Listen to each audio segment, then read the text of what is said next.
Okay, let's go ahead and get started. Good afternoon, everyone. Thank you for joining us. And we are going to be going over types of Medicare fraud and tips to prevent Medicare fraud with Jesus, Armando Enriquez, and Miranda Davis from Age Options. Please be aware that this presentation and the chat box is being recorded. And we are streaming live on Facebook right now, and we will also be posting this video to our YouTube page as well. And before we get started, I would just like to explain briefly about what ElderWorks does. So we are a nonprofit organization that provides complimentary assistance to seniors and to their families. So we can help with senior living, home care, or referrals for other support services. If you need assistance or support, or if you know any seniors that need help, we would be happy to assist you. So if you have questions throughout the presentation, there is a Q&A button on your screen where you are able to ask questions. Please note that you will be muted throughout the presentation. So we are so happy to have Jesus and Miranda, both from Age Options, here to present today. So I will go ahead and turn it over to both of you. Thank you. Hi, really apologize for being late. Hi, Miranda. Hi, Emily. How are you, all of you? Good. So we are combining two series in one. This is Jesus Enriquez, SMP Outreach Specialist in Spanish and English, and Miranda Davis, SMP Outreach Specialist. Miranda, you want to talk about yourself a little quick while I set up the presentation for us? Yeah, my name is Miranda Davis. I am the Senior Medicare Patrol Outreach Specialist. I take all of the fraud hotline calls throughout the state of Illinois, and I do education throughout the communities, health fairs, libraries, and modalities such as the one that you're on now. We have switched to our virtual presentations as everything is taking place in the world right now. Essentially, you would see me in person, very jolly and happy, talking about a very unfortunate conversation, but a necessary one. So that's who I am. And throughout the presentation, you'll have more information on how to reach me. If you suspect fraud or any complaints regarding Medicare. So thank you and welcome. And thank you so much, Miranda. This session is actually going to discuss things what you can do to protect yourself. But these two are the most important ones that we have, because during this presentation, you will be able to inform yourself what things are happening out in the community that are affecting everyone. So let me, I'm almost here. So the first one we're gonna see are the types of fraud that are happening through Medicare. We did not include videos at this point to just become note-taking, because we believe all the information that is being spoken and shown here is extremely important. So if you want to write anything down, you can, but we also are in a stream. And also we have recordings available, and we can also provide those to you as well. So in today's agenda, we are going to see the types of fraud, scams, and other potential Medicare fraud trends out in the community, define meaning behind terms homebound, skill care, and plan of care as well. Review some examples of potential Medicare fraud. And we always say potential because the Office of Inspector General has to determine if it's fraud or not, and review some examples of that. Educate beneficiaries how to protect, detect, and report Medicare fraud. And we will have time for questions. So the time for questions is at the end of the segment. Then the other segment that we're gonna talk about are tips to prevent Medicare fraud. For now, the most things that are more common are home health fraud, durable medical equipment scams, and genetic testing scams. So we are going to talk about home health fraud. So home health fraud has been in Illinois for over 10 to 20 years. So it has been a long time. And the issue why it's rampant is because seniors believe that Medicare might cover all of it. Reality is not true. It's intermittent and it relies on a referral. Some of the private agencies are telling seniors otherwise, and that's what is starting the problem. So there are 3 requirements to be home health care certified through Medicare. You have to be homebound, you have to have a need for skilled care, and you need a plan of care established. So you need to have somebody that has basically you have to have a list of things that you need for your care and providers as well. So hold the list of names and services. But what does homebound mean? Homebound doesn't mean that a patient has to be bedridden or bedbound. Basically, that they have to stay all the time in bed. Nope. What that means is that the patient cannot leave home, housing, or apartment without any help of somebody else to get them out in the community.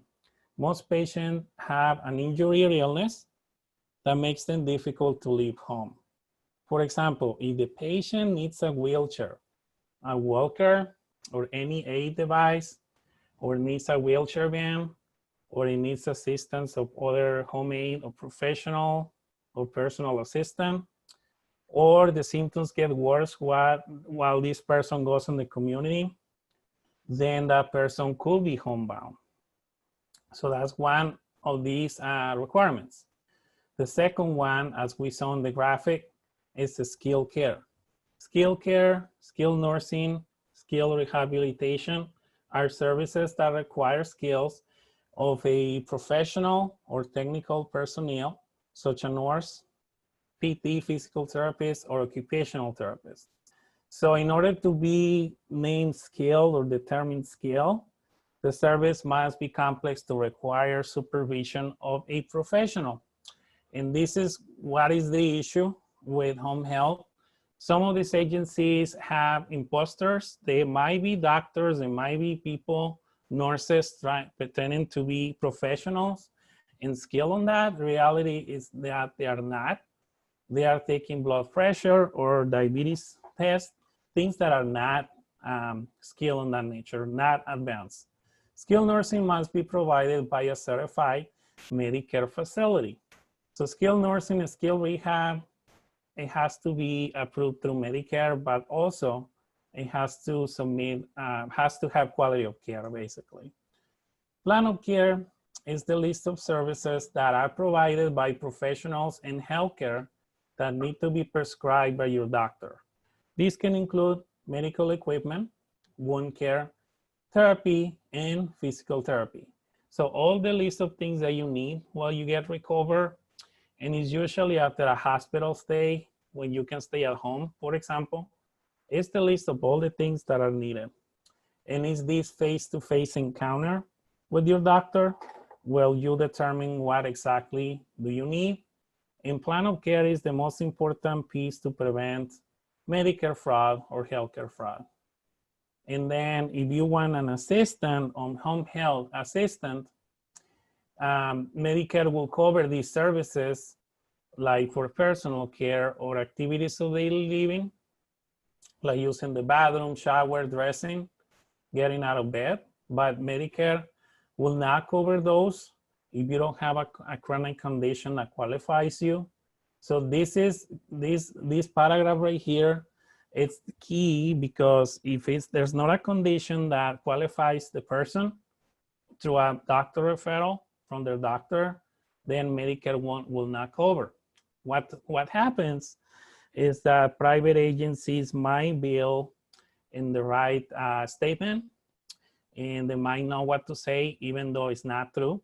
So basically falsifying information and documents to make it seem is legit. So that's how they do it. But it's something serious, like it's playing with people's health, and that's how Medicare fraud can happen through home health. So one example of fraud in home health in Illinois are agencies visiting senior buildings and providing presentations, games, exercise, other kinds of dynamic things, especially with COVID or before COVID, to prevent social isolation. While that is being good, what is not good is that they're asking for Medicare numbers. Back in the day, they asked for Social Security numbers. They are still asking for some kind of revealing, basically for information that can compromise seniors. Billing Medicare asked if they provided the participants with home health services, while in reality, they just provided a workshop. So you know that something is not good happening there. Another example, how you can spot home health fraud in Illinois.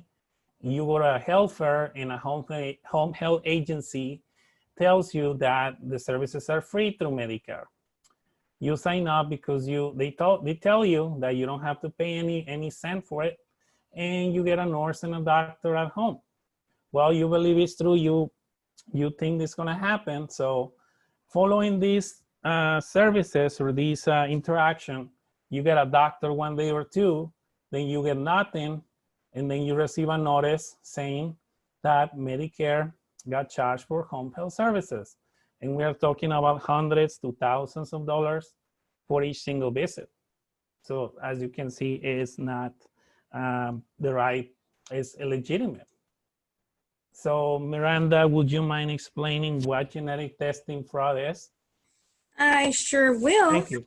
All right. So what is genetic testing fraud? Now that you learned about home health fraud, this is just another one of the many type of scams that take place. So really quick before I jump into genetic testing fraud, I want you to know that these presentations or games that you go to or anybody goes to and are being billed, that they do show up as some type of home health service. Okay, so thank you. Yeah. Genetic testing fraud occurs when Medicare is billed for a test or screening that was not medically necessary and not ordered by your treating physician, right? What it looks like though, it's a swab. It's a, you can go to the next slide. It's a swab, and this is typically how you can spot it in your area. So you attend a health fair, you see a sign that says, "Are you or anyone in your family at risk for cancer? Get free genetic testing to reduce your risk." Very appealing, attention-grabbing signs. And so perhaps, you know, they have an appealing sign that grabs your attention to get the testing done. A lot of people, you know, they think back to a situation. Yeah, well, my great aunt had some sort of like cancer, and you want to know if you're at risk for it, and they're telling you that it's free. And you can feel free to unmute people during this time because this is a question for everybody. Yeah. So when you see these out in the community, you kind of just got to ask yourself, how do you approach this type of a situation? It does happen. This isn't strange or unusual for fraudsters trying to, you know, get a grab of your Medicare number. So what are we thinking? How are we approaching this? You're obviously going to know the answer, but has anyone ever seen this in the community? I know we haven't been out in a few months, but if you guys just remember that, what is the way, how would you react to it, basically?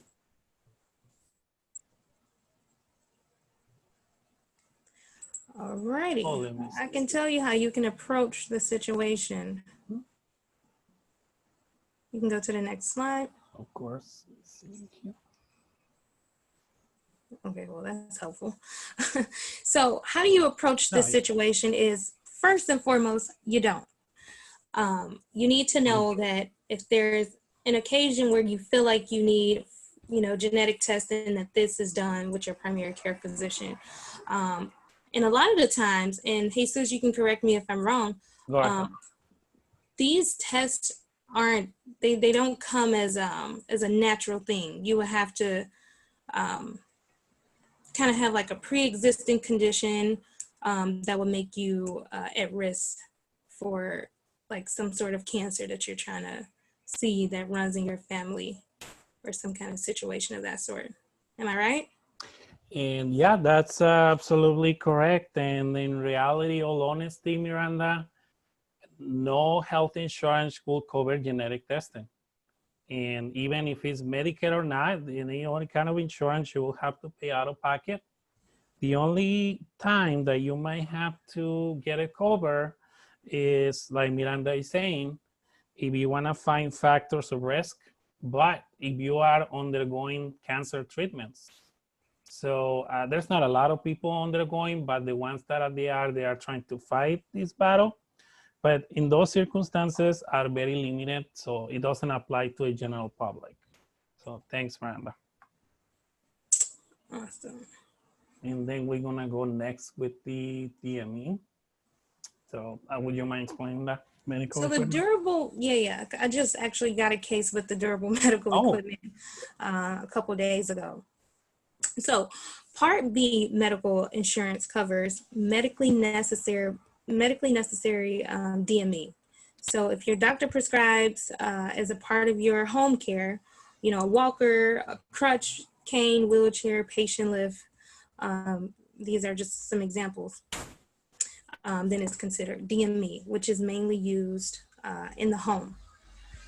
Now, DME fraud, this is just an example, but I can tell you what DME fraud is looking like today. It typically comes over the phone.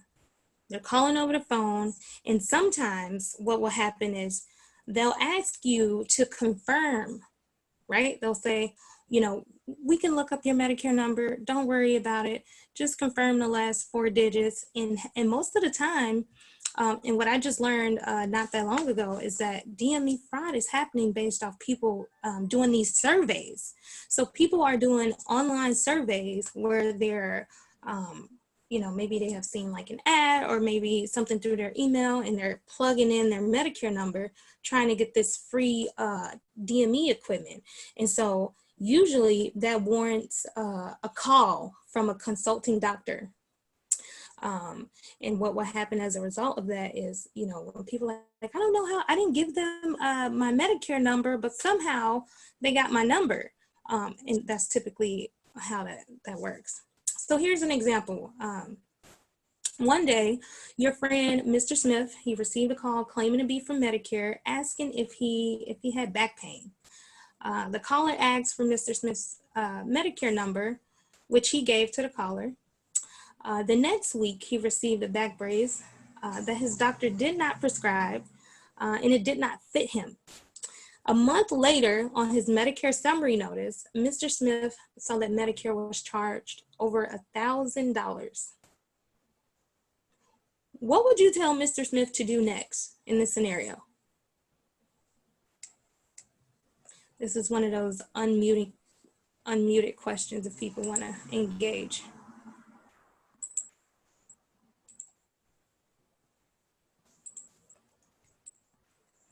Okay. Or you can type it in the chat box, or, you know, so we can see how will you approach it. In this situation, you should tell Mr. Smith that Medicare will never call you over the phone. And you also want to tell him to reach out to his primary care physician. And if there's nothing from the primary care physician, you definitely want to call your Illinois SMP to rectify the situation because it's likely fraud. Okay, here's another example. A person calls claiming to be from Medicare, stating that you are eligible for free services. They always say that the service is free. Here's the major red flag, right? All right. The caller states that all they need in return is your information, such as your Medicare number. You then give your Medicare number away, but you never receive those services or hear back from this caller. Call one. That's right. D. Edwards. But you never receive those services or hear back from the caller. What is not right in this situation, and what would you do next? So we got a few things going on in this example, right? You got a person calling you stating that they're from Medicare. The second thing that they're doing is saying that you are eligible for free services. And when you give out your Medicare number, you never receive those services or hear back from the caller. What is the biggest, what's the first thing that kind of just this is a little fishy? What's going on here? We got a couple things going on in this situation. That's right. You call 1-800-Medicare and say, Yeah, Medicare will not call you. That's right, D. exactly. More than Medicare not calling you, you need to know that these services aren't free. And if they are free, they don't need your Medicare number, ever. That's not a free service. So here's a reminder just to prevent DME fraud. Everybody got it right. A salesperson who calls you over the phone, they cannot diagnose you or assess you for any healthcare needs. This is the job of your doctor primarily. Your doctor knows you, they know your healthcare history. Don't let a salesperson talk you into getting something you don't need, right? So they cannot prescribe you durable medical equipment. That's like taking medicine from a person other than your healthcare provider. We wouldn't do that, right? This should hold true from anybody calling you over the phone trying to give you a back brace because you had a back issue back in 2002, okay? This is only through your doctor primarily. A person also cannot fit you over the phone for DME. You know, sometimes they'll call and say, what is your pain level on the scale 1 through 10? And if you say, well, you know, I'm at a 5, then suddenly that warrants a back brace or whatever it is that they're trying to scam you for at that time. So it is impossible for someone calling on the phone to make sure that equipment will fit you. And that is not the job of a DME supplier. A good DME supplier will work with you until the equipment fits you just right and works properly. Just a reminder on how to prevent DME fraud. So our message for you today, the SMP message, we work to protect, detect, and report Medicare fraud. Our first step in protection is to not sign up for services at a presentation or an event. That's the first step. So if you think you may need home health services, you want to talk to your doctor. Your doctor prescribes you a plan of care, and then they help you with a provider as well.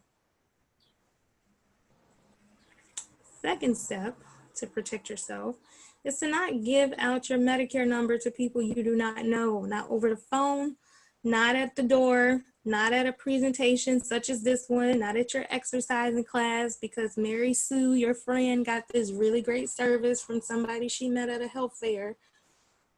Free services do not require your Medicare number. So that's something that should stick.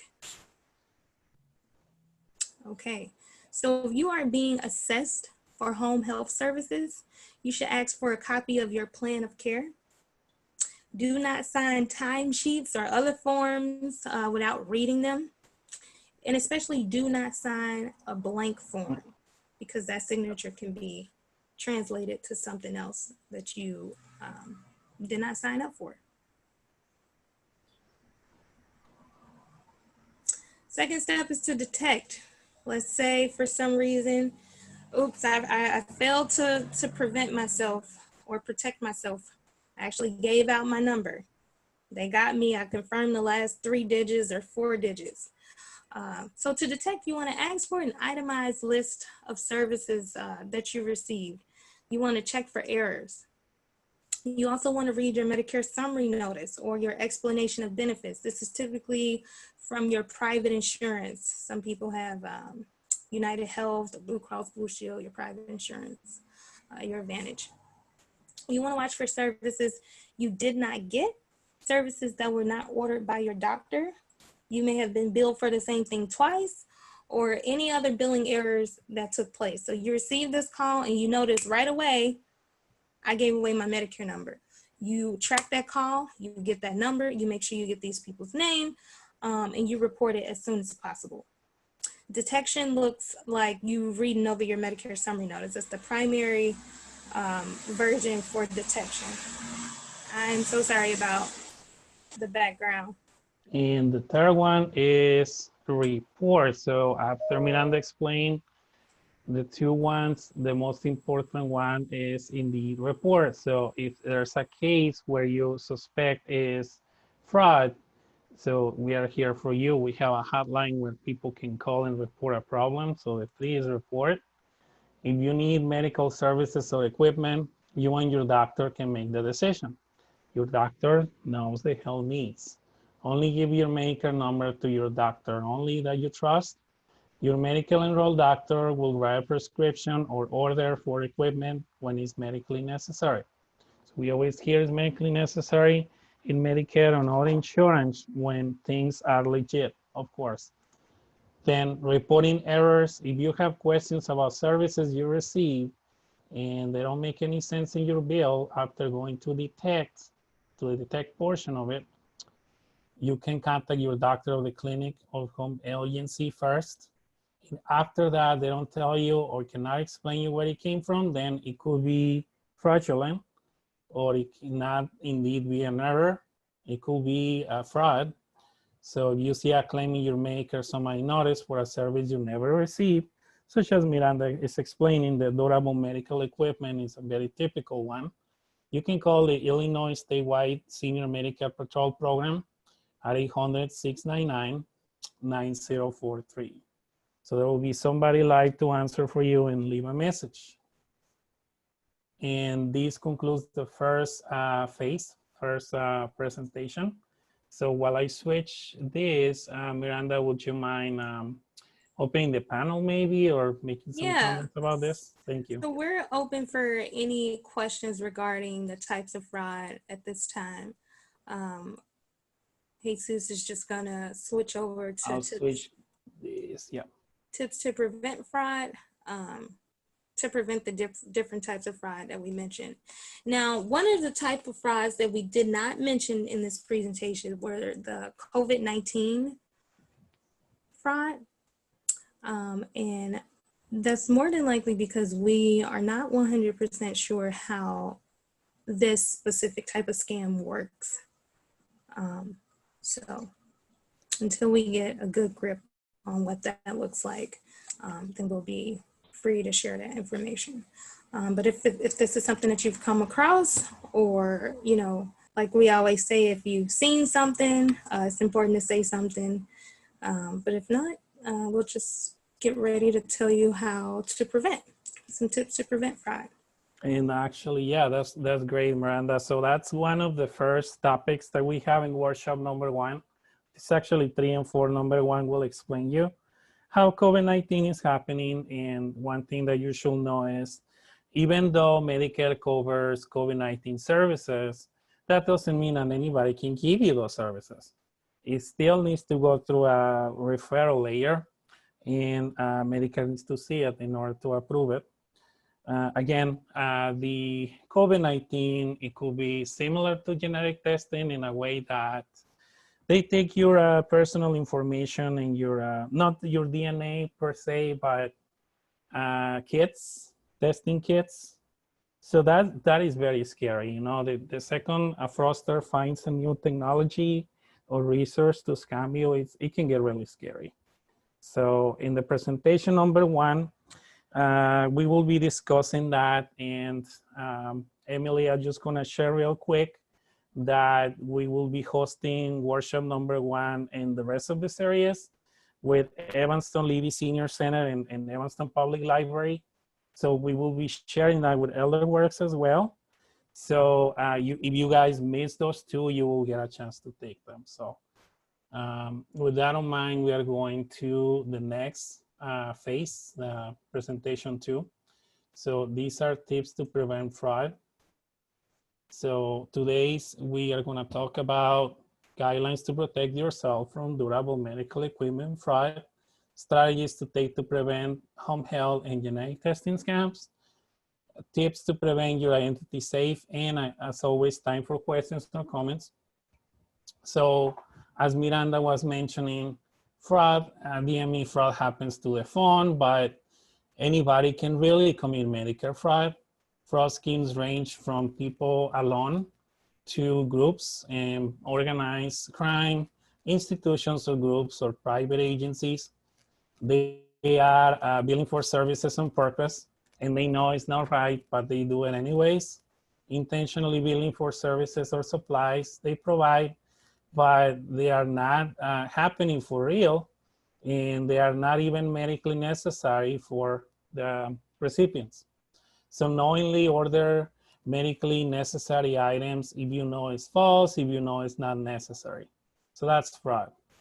So the durable medical equipment, as Miranda mentioned there, and it was a really good aspect of it, as you mentioned about fraud.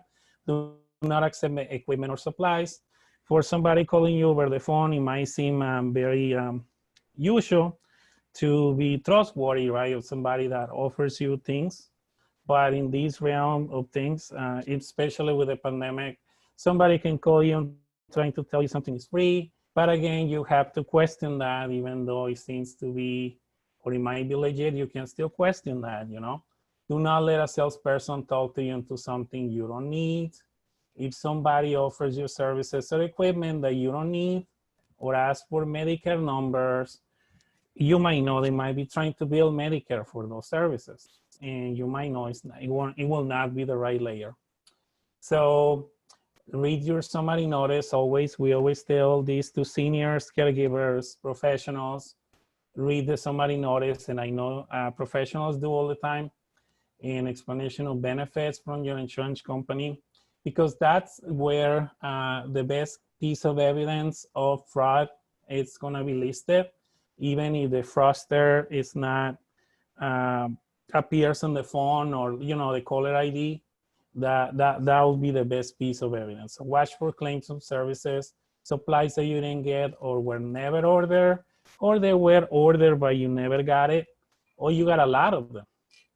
And actually in CBS 2 News, they did a special report about Medicare fraud, and a beneficiary received like 6 or 8 knee braces, so ridiculous, a lot of pieces. And he's very healthy, he's running and stuff, so it's not right. So examples like that. So that is in CBS 2 News. So talk to your doctor if you need healthcare services. Your doctor should order those services and that you really need. Miranda, would you like to talk about home health fraud tips? Yeah, we kind of mentioned this in the types of fraud, and do not sign up for home health services at a presentation, which you already know. You want to be sure that your doctor has seen you in person and certifies that you are unable to leave your home. The homebound definition that we mentioned in the last presentation, and when they certify that you are unable to leave your home, this is how you obtain home health or therapy. You do not want to accept services from someone who visits you unexpectedly. This can be, one of the nurses or physicians, even if they say that your doctor sent them. Exactly.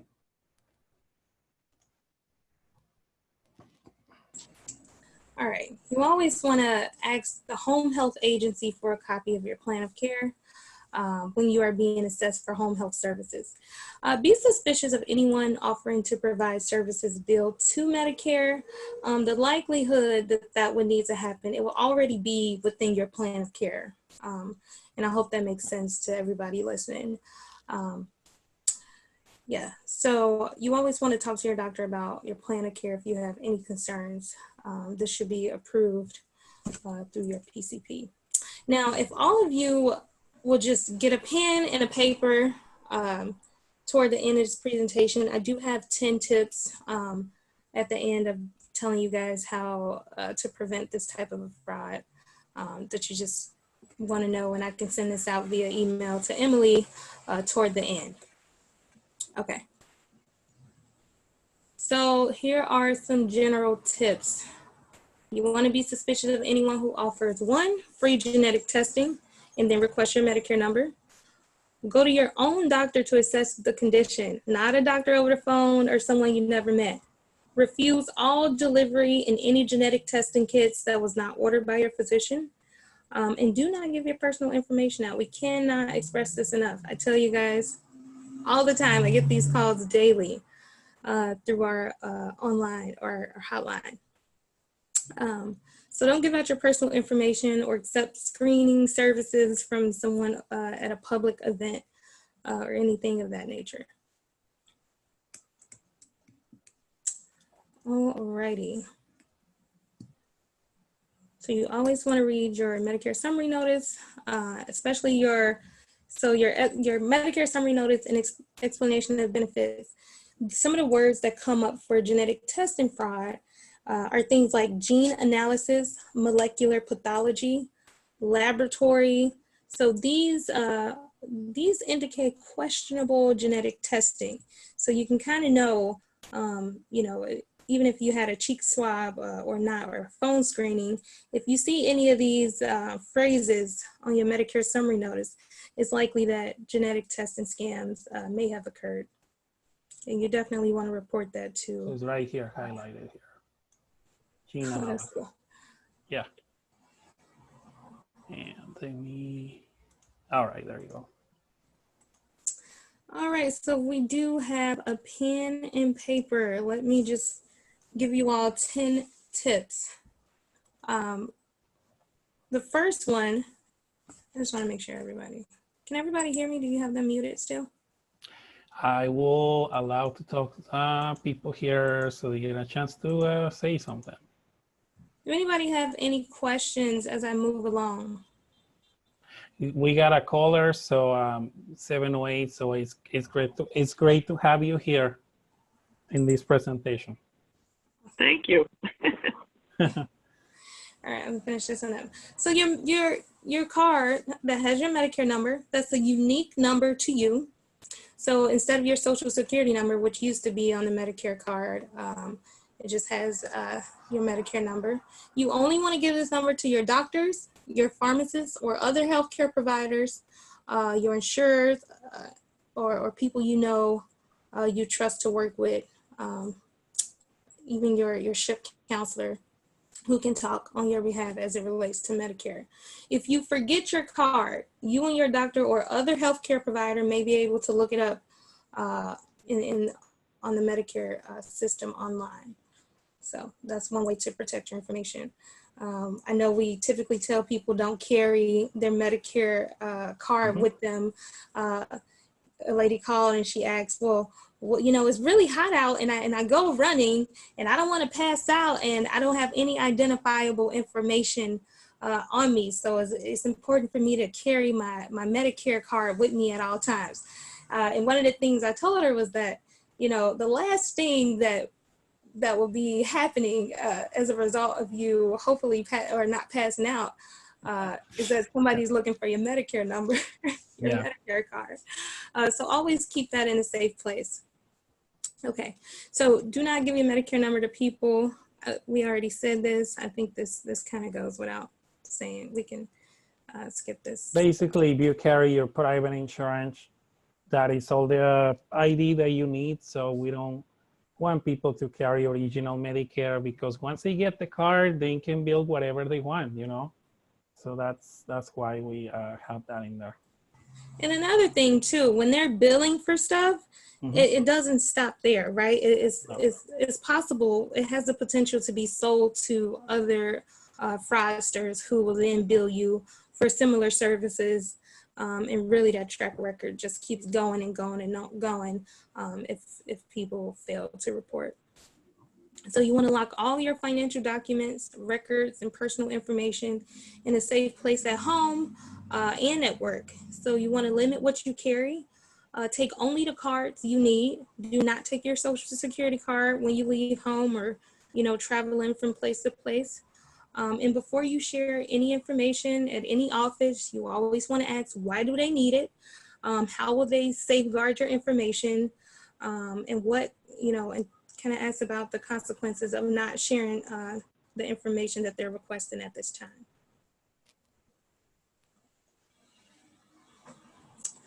Another general tip. Oh, sorry. No, go for it. So last two slideshows, as Miranda mentioned, quite some of them, but just this is like a general, Miranda, like general things to have, even if you're not a Medicare, you know, you should know this. Shred receipts, offer letters, physician statements, checks, bank statements that you don't need. So how many times have you guys hear that and know somebody, your neighbor, that does the opposite. Well, myself included. My in-laws do that all the time. You know, they pile things up because they think it's important, but sometimes it's not as important, right? So sometimes you don't need that letter, and you might just might as well shred it. Destroy the labels, prescription labels, and the bottles before you throw them out. Especially right now that you go to Walgreens, drive-through, or CVS, that you know how they staple your prescription label to the paper bag. So a lot of people just toss it. Nope, you have to take it out of the staple and shred it, right? But some seniors, some people, caregivers don't do that because they're in a hurry. But that also has personal information on it. And also, if they're going out of state, which some people are going out of state, and you are not going back for a week, I would say, or a little bit less than 1 week, put a hold in your mail because the mail will be piled up.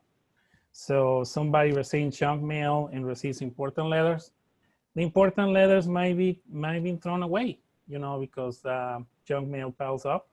So put a hole in there, the postal office, or have somebody to collect it for you. And when you return it, it will be in the postal service if you put a hole on it. So that's very important. And also pick the mail every day, especially you live in the suburbs and the mailbox is not monitored or it doesn't have a key. So that's very important. And All right. Miranda. Here's the part where I need everybody to pull out a piece of paper and a pen and just kind of know these are our general tips. There are 10 steps. It's for everybody. First thing to spot an imposter. Scammers often pretend to be someone you trust, right? Like a government official, a family member, a charity or company, or someone you do business with. That's the first step. Don't send money or give out personal information in response to an unexpected request, whether it comes from a text message, a phone call, or an email. Step 2, do your online searches. You can type a company or product name into a search engine. You know, when words like review, complaint, or scam, or any of these phrases like IRS call, you know, it's always one of those calls that are really frantic and like get you, you know, a little hyped up and you're like, oh my God, I have to pay now. If I don't pay now, then they're going to report, you know. So always do your online searches when it comes to an unsolicited phone call or, you know, even someone at a health fair and they're trying to sell you information to gain your Medicare number. Another step 3, don't believe your caller ID. Now, technology makes it easy for scammers to, you know, fake their caller ID information. So the name and number you see is not always real. It's something that we call spoofing. So if someone calls asking for money or personal information, you hang up immediately. So if you think a caller might be telling you the truth, you give them a call back just to see if that number is genuine. I can't even tell you how many people think that myself, I'm a fraudster just by trying to help them with the fraudster. So always make sure that, you know, you say, because of everything that's going on, Miranda, I got to hang up. I need some identifying information from you just to make sure that you are legit. That's a respectable thing to do. So step 4, hope I'm not going too fast for everybody. Step 4, don't pay upfront for any promise. Someone might ask you to pay in advance for things like, you know, debt relief or credit or loan offers. This goes so far beyond Medicare. So this is just general tips to prevent fraud, right? They may even say you won a prize or, you know, but first you have to pay taxes or fees. I know we all are familiar with people telling us that we have to pay for this grand prize or package of money or something like that. I found it. Step 5. There it is. Oh, perfect. There it is. Thank you. This You're is great. welcome. Step 5, you always just want to consider how you pay. So credit cards have a significant fraud protection built in. Um, so some payment methods don't. So that's step 5. Thank you for pulling this up, Jesus. This is great. 6, Absolutely. before you give money to anybody or personal information, con artists want you to make that decision in a hurry. What I was telling you, it's always something that, you know, that has to be done now or never with fraudsters. Some may even threaten you. I don't know if you've ever like just heard the tone and people trying to fraud you. Everything is like swift, right? So make sure you just slow down. You check out the story, do an online search, call SMP, consult with an expert, or just tell a friend, hey, this person is calling, they're saying this, this, and that. Just make sure you cross-check your references. Step 7, you always want to hang up on robocalls, right? And report them to the Federal Trade Commission. These calls are legal. Don't press 1 to speak with a person or be taken off the list. That could lead to more calls. Step 8 is be skeptical of free trial offers. This is what I was talking about in the last presentation about people signing up for surveys and putting their information in there as a free trial or, you know, a survey for Medicare back braces or knee braces or home health. So you always just want to avoid that and be skeptical of that. Step 9, don't deposit a check or wire money back to anybody. And then the last one is just signing up for free scam alerts. You can do that through Federal Trade Commission. And you can also do that with us. We send them out every other Monday or every Monday, Jesus? We send that bi-weekly, so every other Monday, so twice a month. Okay. You can sign up with the SMP Fraud Alert. We tell you everything that's going on as it relates to Medicare fraud throughout the state of Illinois. You can share this with friends. We can pull this here. Let me find the link to it. And we have a section here in the IllinoisSMP.org website where you find this H Options website. It's Illinois SMP. That's what our program is.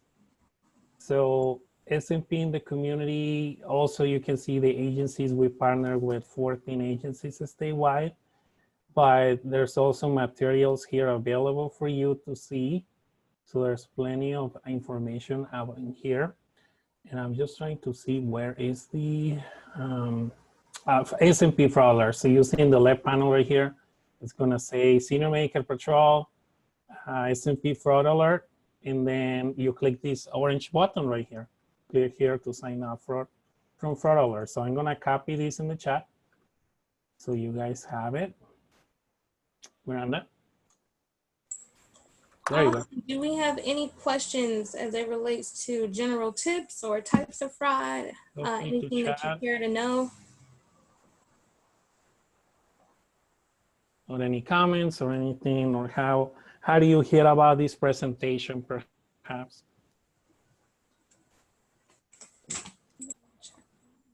Through ElderWorks and Main Street Realtors. Oh, Main Street are actually, they have been very supportive. So I had a large presentation with them, about 80 people. So they are Great. highly supportive with seniors. So I highly appreciate that. Great, great. Yeah. Does any of this information resonate with you all? I'm hoping that this never happened to you guys, but I hope not.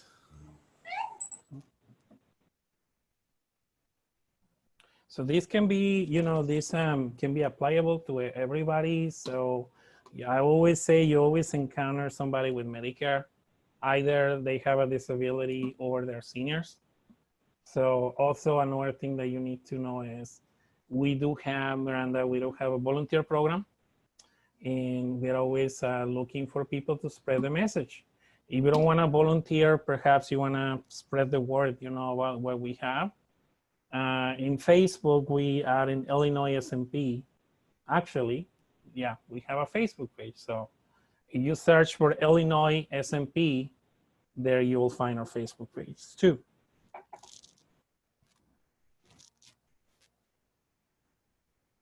Emily?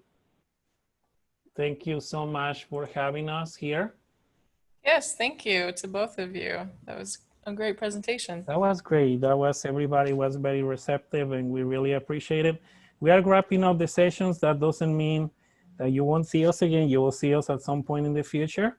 I'll be sharing information about Evanston Library and Libby Senior Center joint presentation, so you get a chance to see the other presentations too. So thank you so much. Sounds good. Thank you.